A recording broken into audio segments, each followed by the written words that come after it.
So, Zohar?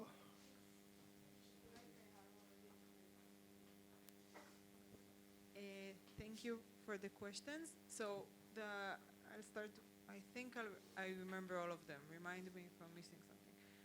The quasi-event is a concept by Elizabeth Povinelli, who is an anthropologist of indigenous communities in Australia. And her work is about what happens to these communities under late liberalism and climate transformation and statehood, the Australian state. And she talks about the ways in which things can change in a way that's less bounded by space and time. So the quasi-events are these things that occur over time that that are not really marked as transformational, but that find their way into how basically the earth sort of shakes under the feet of these people in these indigenous communities. So it's a different way for me, I think, to think the event. And I think one of the challenges I was facing is my inability to define what is an event in the context of Israel-Palestine. And thinking about the quasi-event as like these micro-transformations, these slow, over time, transformative things that are harder to define and that sometimes emerge not on their time.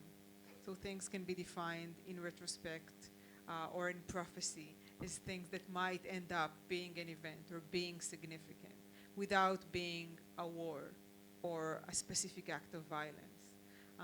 But I also have to admit that for me, her thought is so extremely abstract, and she's on my committee. So I have been attempting to understand her for many years now.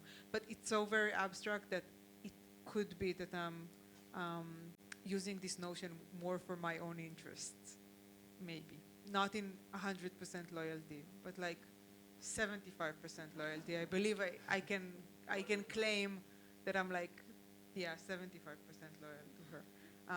And then I think both of your questions sort of speak to each other, but in terms of why I think this park became important spatially, is the fact that, first of all, there are not many open green spaces in this part of Jaffa, and the fact that it's on Yefet, which is the sort of more autonomous Palestinian commercial street, way more than the Jerusalem Boulevard that's also been sort of out of operation because of the light rail work in the last few years, has made it a place. There are also very specific reasons, because there is a hostel for youth in distress there.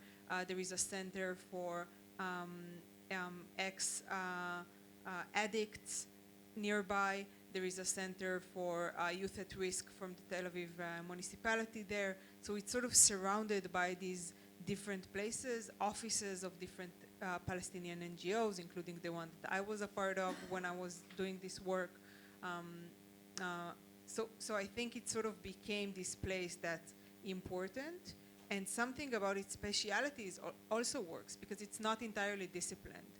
It still has these corners that are more confused, abandoned, strange. It can be used in different ways. It can be used by children, but it can also be used by 18-year-olds who want to spend some time in the evening and maybe smoke and maybe talk without any parental presence around, right? So I think there's something about the flexibility of this specific garden that makes it maybe interesting.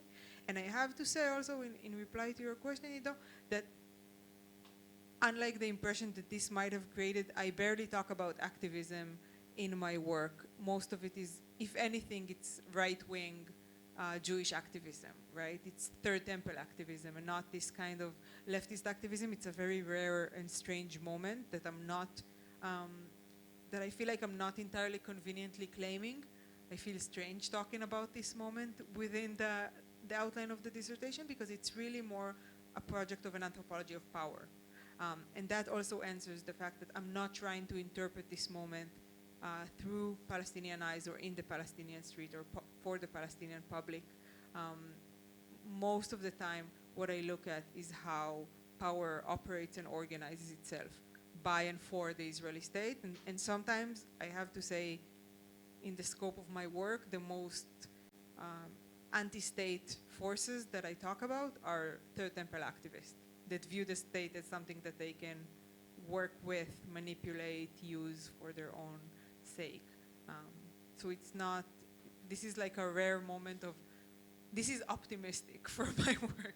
It's a rare moment of like raising your head, right? Unlike other, I think, moments there. And I also have to say that I was very, it's not in this draft because it's the short version, but I was very touched by an article I read by Zahia Kunduz about what is the genre in which we should tell the story of May 2021, like the literary genre.